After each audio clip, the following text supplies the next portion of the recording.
Se suspende ya hasta septiembre la comisión de investigación de las eólicas. Esta semana, de los 6 comparecientes citados, solo acudía uno. El portavoz del PP negó que se hayan cobrado comisiones y limitó el quebranto económico al supuesto delito fiscal que podrían haber cometido los acusados.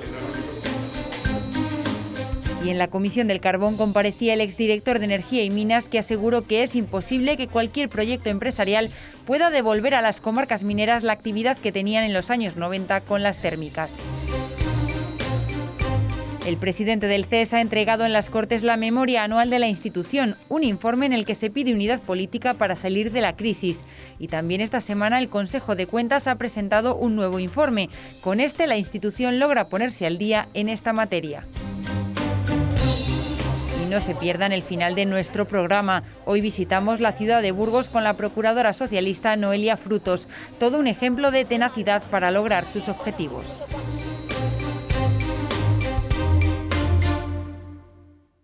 Ni el presidente de Iberdrola, Ignacio Sánchez Galán, que aludía a problemas de agenda, ni el exsecretario de Economía del PP, que alegaba una incorrecta comunicación, comparecían esta semana en su cita con la Comisión de las Eólicas.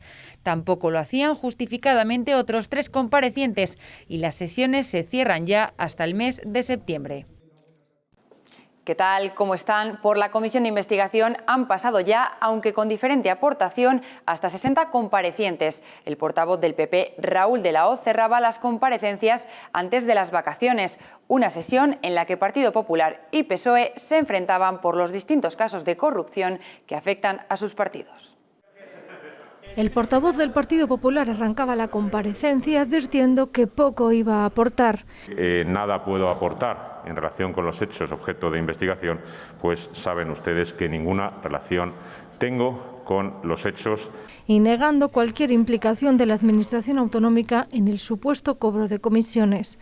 Ya está demostrado en el procedimiento que no hay ni 120, ni 100, ni 50, ni 10, que no hay. Lo único que se extrae del mismo es una posible responsabilidad con la hacienda pública de uno de los acusados por importes de 400.000 euros por no declaraciones de ingresos. De la Hoz no cree que el problema estuviera en la fórmula de adjudicación de los parques eólicos. El problema puede estar en que, aprovechándose del procedimiento administrativo, algunas personas hayan podido beneficiarse a sí mismos o a terceros. Y acusó a los socialistas de pedir su comparecencia y otras solo por estrategia. Que ustedes han citado a declarar al señor Sánchez Galán, que ya me dirán ustedes qué relación tiene con esto. Yo no creo que llamar a nadie sea montar un circo mediático. A lo mejor sí que es verdad que el circo mediático se monta luego no por a quien se cite a llamar a declarar, sino a lo mejor por el espectáculo que quien comparece da en la misma. La sesión se elevó de tono con el reproche mutuo. Si yo le hubiera nombrado todos los casos de corrupción que tiene su partido abiertos, cerrados y con condena, no hubiera terminado. Es que no hay una sola sentencia por corrupción a ningún consejero de la Junta de Casación en 30 y tantos años. La presidenta, que ya había matizado al comienzo de la intervención, recordarle a usted y al resto de los portavoces que el objeto de la investigación de esta comisión de investigación es la corrupción, la presunta corrupción de altos cargos del Partido Popular. Valoraba así la comparecencia. Un ejercicio de fariseísmo político indecente, cuyo único objetivo es ocultar y tapar la corrupción del Partido Popular, de lo que son extraordinariamente expertos. De la Hoz era el último compareciente, aunque la comisión han recogido el requerimiento, por tanto, puede ser posible que el señor Pujalte físicamente esté aquí. Esperó por si el exsecretario de Economía del Partido Popular finalmente acudía, lo que no hizo, alegando falta de comunicación que la presidencia de la comisión niega.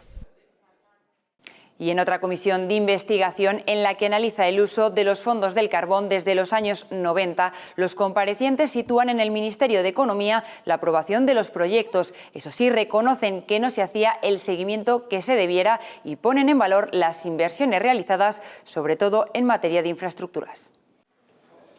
El que fuera director de Energía y Minas de la Junta de Castilla y León, Ricardo González Mantero, reconocía en la comisión que algunos proyectos se quedaron colgados.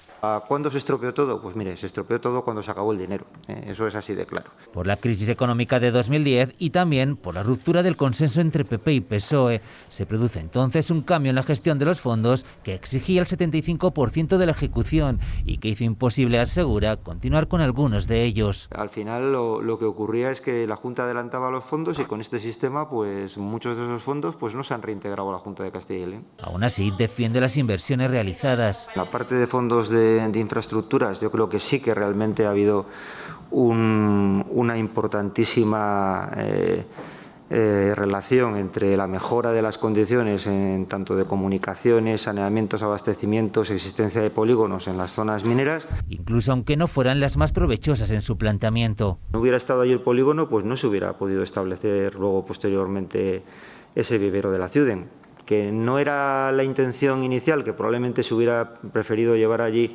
a empresas que dieran trabajo alternativo, pues sí, pero desde luego lo que no se iban a poder llevar a empresas era si no se establecía un suelo industrial para ello. Tanto él como el exdirector de la Agencia de Desarrollo, Benedicto González, situaron en el Ministerio de Economía la decisión de los proyectos que pasaban el corte. De subvención en función de las características de los proyectos. Y ahí se tenían discusiones técnicas sobre si el empleo creado, sobre si el que se consideraba que se justificaba para el mantenimiento en no sé cuántos años, entonces eran unos criterios que ponderados subían o bajaban el porcentaje a obtener por parte de los proyectos que presentaba Castilla y León. Y muchas veces no entendíamos cómo lugares como Puerto Llano, zonas de Castilla-La Mancha, que seguro que merecían también tener estos fondos conforme a la normativa europea, pues obtenían mejores rendimientos en esas ayudas, obtenían mejores porcentajes de ayuda que las empresas de Castilla y León, lo cual era, por decirlo de algún modo, y esto es un órgano de control político, políticamente la mayor divergencia que podía haber en ese momento. No siempre con el control debido. Quizá por falta de personal nunca hubo toda la coordinación y control que debió haber. Y sobre el futuro es tajante. Se puede de alguna manera paliar con alguna serie de actuaciones que ojalá triunfen, empresariales, que puedan llegar a dar un cierto empleo alternativo en las zonas, pero llegar a sustituir al volumen de empleo y de actividad, no en los últimos años, pero sí en los 90 y principios de los 2000 que dio el carbón y las centrales térmicas, pues es prácticamente imposible. Ningún proyecto empresarial devolverá a las comarcas mineras el nivel de actividad que tuvieron en los años 90. El presidente del Consejo Económico y Social, Enrique Cabero, entregaba en las Cortes la memoria anual de esta institución propia. El CES pide consenso entre los partidos para lograr salir de la crisis, una unidad política que compartía y reivindicaba esta semana también el presidente de las Cortes. En el recorrido que estamos haciendo con los grupos en busca del balance de estos 2 primeros años de legislatura, hoy hemos pedido un análisis al portavoz de Ciudadanos, David Castaño, y esto nos ha respondido. ¿Cómo valoran estos 2 años de legislatura? Una primera fase que podamos decir que fue el primer año, que es de inicio para cumplir ese gran acuerdo de gobierno, y una segunda fase claramente que es la de la lucha contra el COVID y contra todos sus efectos secundarios. ¿Se han cumplido sus expectativas de cambio? Nuestro acuerdo, desde luego, es difícil de cumplir porque nunca en esta comunidad autónoma, lo primero, ha habido un gobierno a 2, salvo en el caso del PP-CDS hace ya bastantes años. Es una hoja de ruta en cuanto a regeneración democrática muy exigente y desde luego que nosotros sí que es verdad que cuando lo firmamos pensábamos que lo íbamos a cumplir en estos 4 años y estamos convencidos de que todavía lo podemos hacer. ¿Esperaban tan pronto este desgaste en la imagen del partido? Cuando nosotros firmamos el acuerdo de gobierno sabíamos que como partido más pequeño, en este caso pues con 12 procuradores, pues sí que es verdad que íbamos a llevar un desgaste mayor. Esto es algo normal cuando se firma un acuerdo de gobierno, pero bien, lo asumimos. Para nosotros lo más importante es el ciudadano, en este caso el ciudadano de Castilla y León, y nuestras políticas van centradas en ello. Sus consejeros son los más valorados, pero falta intención de voto. Un sabor agridulce, como no puede ser de otra manera, es decir, la gente reconoce que estamos haciendo un buen trabajo, incluso nuestra consejera de Sanidad es la persona o la política más valorada, hablamos de un récord, es decir, nadie había llegado a ese 7, nuestra consejera de Sanidad sí, por lo tanto, en ese aspecto estamos muy orgullosos, pero desde luego yo no le voy a engañar que me preocupa que, bueno, pues que hemos perdido intención de voto. Ya veremos cuando lleguen las elecciones qué pasará. ¿Qué salud tiene el grupo tras la marcha de una procuradora? La moción de censura no se ha llevado a la señora Montero. La señora Montero ha ido donde ella ha querido. Desde luego, para nosotros fue una decepción. Para mí, sobre todo, porque es una persona que conoces desde el 2015, que te ha ayudado, que ha estado en un grupo de trabajo con un proyecto común, etcétera, etcétera, durante muchos años,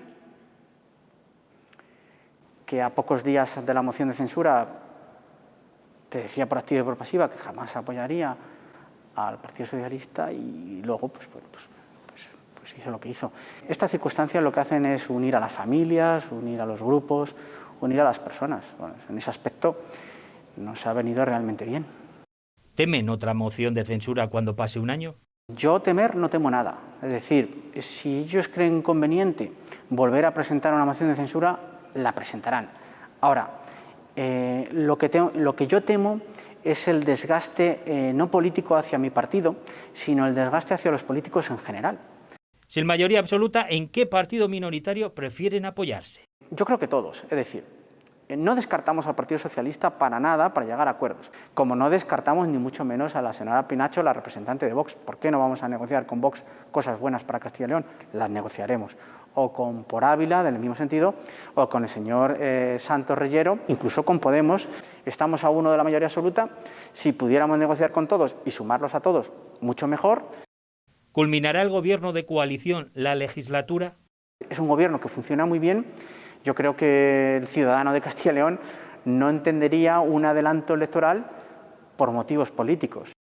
Y el Partido Socialista ha pedido la comparecencia urgente de la consejera de Educación para aclarar las dudas que están surgiendo tras el anuncio de escolarización de los niños de 2 años. Un anuncio que hizo el presidente de la Junta la pasada semana en un acto de balance de legislatura. El PSOE cree que la universalización debe producirse, pero hay que aclarar cuanto antes cuáles serán las condiciones. Para el septiembre de 2022 tendremos ya avanzado cómo van a estar estructurados los grupos de 2 a 3 años, las ratios que se tienen que poner, los centros de educación infantil, las escuelas infantiles.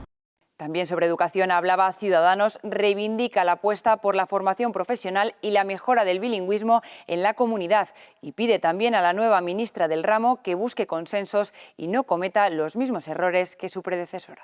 Queremos exigir que se escuche a todas las comunidades autónomas, a la comunidad educativa y que iguale los criterios para que no haya comunidades autónomas de primera y de segunda. No queremos 2 velocidades en nuestro país. Le exigimos a la ministra que derogue cuanto antes la LOMLOE. Sobre la polémica en torno al consumo de carne, el portavoz de Podemos se pronunciaba esta semana. Dice que en ningún momento se ha realizado un discurso en contra de este alimento por parte del ministro de Consumo y le pide al presidente de la Junta que deje de hacer el ridículo, que destine el verano a leerse las propias recomendaciones del portal de salud del Gobierno autonómico. Lo que ha dicho Garzón es ni más ni menos que lo que dice literalmente la propia Junta de Castilla y de León, que en su portal de salud recomienda literalmente tomar carnes grasas, rojas, embutidos, tocino, ocasionalmente, solo alguna vez al mes. En Segovia, el Consejo de Cuentas realizaba una sesión plenaria y a la salida su presidente, Mario Amilibia, adelantaba y celebraba una medida reclamada históricamente. Solo podrán recibir las ayudas del Fondo de Cooperación Local los municipios que hayan rendido cuentas, es decir, que las hayan hecho públicas. Amilibia asegura que esto aumentará la transparencia democrática y los ciudadanos podrán conocer las deudas de sus ayuntamientos. Que está vinculado en este caso a la orden que establece las ayudas del Fondo de Cooperación Económica Local. Es decir, que solo se podrán recibir esas ayudas si previamente se han rendido cuentas, hay una declaración responsable de haber rendido cuentas. Con este minuto de silencio arrancaba la Comisión de Economía, donde el Consejo de Cuentas se pone al día en la presentación de informes. Así lo destacaba su presidente, que daba cuenta de los contratos públicos de los años 2018 y 2019. Amilibia recomienda a la Junta depurar los vicios adquiridos. En concreto, no se comunicaron 1.213 contratos entre ambos ejercicios, la mayoría de la Gerencia de Salud, por un valor de 249 millones de euros. Es casi un calco de lo reflejado en los informes correspondientes a los años 2015, 2016 y 2017. Es más, si yo esta mañana hubiera hecho la misma intervención de entonces, prácticamente no hubiera cambiado ni un punto ni una coma. Y este es el problema, señorías, que esto se repite año tras año. Da igual a qué ejercicio hagamos referencia, porque la Junta no cambia de forma de proceder, no enmienda su mala actuación y hace caso omiso a las recomendaciones del Consejo de Cuentas. Obviamente hay margen de mejora, un margen de mejora que nosotros consideramos importante todavía, por lo cual no podemos estar plenamente satisfechos, pero sí moderadamente satisfechos en cuanto a que se están mejorando la tramitación de los contratos públicos. Nadie puede decir que el Tribunal de Cuentas está salvando la gestión del Gobierno de España en el informe que ha publicado, como no se puede decir que el Consejo de Cuentas está haciendo el esfuerzo por defender a la Junta de Castilla y León. El presidente de las Cortes ha recibido esta semana al jefe de la Cuarta Subinspección del Ejército, César García del Castillo. Luis Fuentes le ha felicitado por su reciente nombramiento y ha alabado la excelente labor del Ejército durante la pandemia, especialmente en su papel como rastreadores para facilitar la detección del virus. El quinto centenario de los comuneros está presente durante estos días en muchos de los municipios de nuestra comunidad, a través de cuentacuentos, recreaciones históricas, mercados de época o incluso ciclos de música. Hemos estado en 3 de estos municipios para mostrarles estas celebraciones. Rodeados de armaduras propias de inicios de la Edad Media y con una escenografía como si del rodaje de una película histórica se tratara. Estamos en Lavajos y esta es una de las recreaciones del quinto centenario comunero. Estos personajes precisamente para contar lo que pasó en el siglo XVI, pero contarlo de una forma cercana, de una forma participativa, de una forma entendible por un público que normalmente no está muy relacionado pues precisamente con esa revuelta de los comuneros del comienzo de ese siglo. Divulgar la historia de ese momento, de cuando pasaron por aquí los comuneros, porque este era el camino real y pasaban para Medina del Campo. En la historia cobra especial importancia toda clase de armas para enfrentarse en la batalla. En ese ejército, digamos, multisocial que era el ejército comunero, porque curiosamente el ejército comunero tenía todos los estratos sociales, desde la alta nobleza hasta el vulgo de la plebe, como el que dice, o sea, hasta el pueblo más llano. Principalmente éramos soldados mercenarios, soldados de pura fortuna que nos movíamos por el vino, las mujeres y la promesa del combate. Formábamos parte de aquellos que estuvieran dispuestos a aceptarnos en sus filas. Entonces, en función de cuál es el momento, cuál es el periodo y cuál es el conflicto a lo largo de los meses que se desarrolla esta revuelta, pues nos podemos encontrar más presentes en un bando o en otro. Unas batallas y movimientos sociales que marcaron esa época y la evolución de la sociedad en los siglos posteriores. Historia que se transmite estos días a través de charlas, pero también en exposiciones como esta que ha rotado por hasta 13 municipios. De una manera muy amena y con unos paneles muy atractivos, pues se ve un poco la cronología, desde el por qué hubo esa revolución comunera, a raíz de la llegada del rey Carlos I. Uno de los lugares por los que ha pasado es por la biblioteca de Simancas, municipio con vínculos directos de la época comunera. Una de las torres que tiene el archivo de Simancas, que en su momento fue prisión, donde estuvo también allí encerrado el obispo Antonio de Acuña y fue ajusticiado. E igualmente aquí fue donde Pedro Maldonado, primo de Francisco Maldonado, fue ejecutado también. La exposición pasará también por localidades como Medina de Río Seco, Tordesillas, Arévalo o Peñafiel. Pero en estos actos por toda la comunidad también encontramos talleres infantiles y para adultos, conferencias y jornadas, concursos de pintura al aire libre o de esculturas como el de San Pelayo del próximo 23 de julio. Visitamos el taller de uno de los participantes. Decidimos presentarnos con una nueva instalación, también con material reciclado, en este caso palés, ¿no? Será una V roja y negra, muy llamativa desde la carretera que cruza San Pelayo, pero también que invita a acercarse y a sentarse. Un proyecto que desde el ordenador ya va cogiendo forma en la realidad. Empezamos ya a diseñar con detalle, a partir de las medidas exactas de los elementos que vamos a utilizar, la pieza concreta, cómo ensamblamos cada elemento, cómo le damos estabilidad a todo el conjunto. Estos 28 proyectos que se celebran en 65 municipios han sido subvencionados por la Fundación de Castilla y León hasta en un 50%. Se han invertido 150.000 euros y se estima que la inversión total, junto a las aportaciones de los municipios, supera los 380.000 euros. Y esta semana visitamos a otra de nuestras procuradoras, a la burgalesa Noelia Frutos. Es su primera legislatura en las Cortes y su llegada hizo que la institución tuviera que ponerse al día en materia de accesibilidad. Hoy la conocemos un poco mejor y con ella nos despedimos hasta la semana que viene.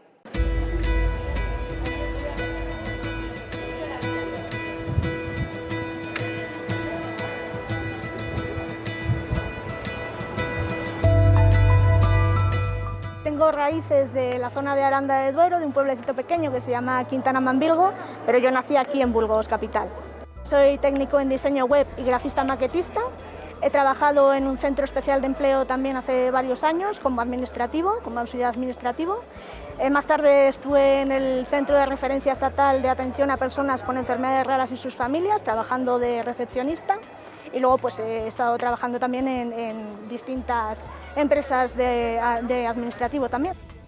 La verdad es que mi familia y yo siempre hemos estado luchando por temas sociales, como es evidente. Entonces, desde pequeñita, desde bien niña, supe que, bueno, que el partido que más coincidía con mi ideología y con mi forma de luchar era el Partido Socialista, y a los 16 años me afilié a Juventudes Socialistas de Burgos y luego en 2015 me afilié al PSOE de Burgos.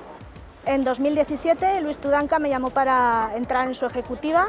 El salto a las Cortes salí de número 4 y sacamos 5 procuradores en Burgos, con lo cual pues, es una cosa muy bonita y la verdad es que una experiencia fantástica. La realidad social llegó también a las Cortes, ¿no? Tuvieron que adaptarlas porque, pese a los diversos premios de accesibilidad que tenían las Cortes, no estaba pensado, vamos a decir, como para que una persona con discapacidad física, con gran discapacidad y una evidente discapacidad, tuviesen que representar al pueblo. Entonces, tuvieron que hacerlo accesible desde todos los puntos de vista. Es un orgullo para mí poder representar a las personas con discapacidad también, aparte del resto, porque en realidad soy procuradora por Burgos, por todos los burgaleses y burgalesas. El baloncesto en silla de ruedas me parece un deporte apasionante. Mi red social preferida es Twitter, aunque manejo varias. Manejo Facebook, manejo Instagram. Bueno, yo llevo las ruedas puestas, la silla siempre en el culo, nunca en la cabeza, pero sí que es cierto que, bueno, como yo tampoco puedo conducir y el autobús me es un poco complicado, sí que prefiero que si hay posibilidad que me lleven en el coche, claro, no puedo hacer otra cosa, de ambas, aunque sí que es verdad que voy más a las grandes superficies. Suele ser más fácil ir a las playas por el tema de accesibilidad, pero bueno, si se puede compaginar una y otra, pues las dos, pero prefiero playa. Estoy leyendo cómo se destruyen las democracias. Pues ahora mismo prefiero electrónico porque me es más fácil el manejo. La última película que vi se llama Descuida, yo te cuido y participa como actor Peter Dinklage, un actor con discapacidad de talla baja. Imposible, creo que ahora eso es imposible. Un sueño personal, me encantaría ir a Estados Unidos con mi familia. Burgos tiene un núcleo urbano de unos 176.000 personas, con el Alfoz seríamos unos 200.000. Tiene como patrimonio de la humanidad la catedral, estamos en el 8º centenario, el Arco de Santa María, el teatro principal, la Diputación de Burgos, la estatua de Mio Cid, del Cid Campeador, el Museo de la Evolución Humana, que es uno de los 10 museos más visitados del mundo. Me parece un acierto que se hiciera aquí en Burgos en vez de, como estaba pensado, hacer pisos, y me parece que posee mucha riqueza a la ciudad. Es básico la investigación en cualquier tipo de enfermedad, sobre todo en las raras, en las menos comunes. Las farmacéuticas y eso pues no están muy predispuestas, digamos, a estudiar este tipo de enfermedades, pero son muy necesarias, porque si no se investiga de dónde viene una enfermedad o cómo, pues lo que ha pasado ahora mismo con el coronavirus, si no se hubiera investigado no tendríamos vacunas, no tendríamos algún tipo de solución. Hay que hacer políticas para incrementar la financiación para este tipo de estudios, para la dependencia también. se va avanzando, pero falta mucho todavía. Falta que se pueda ir por todos los sitios por donde van todas las personas que caminan. Si vas con una silla de ruedas tienes que ir, salir de casa ya pensado por el camino que tienes que tomar para llegar al sitio que quieres ir. Y normalmente eso no suele pasar, ¿verdad que no?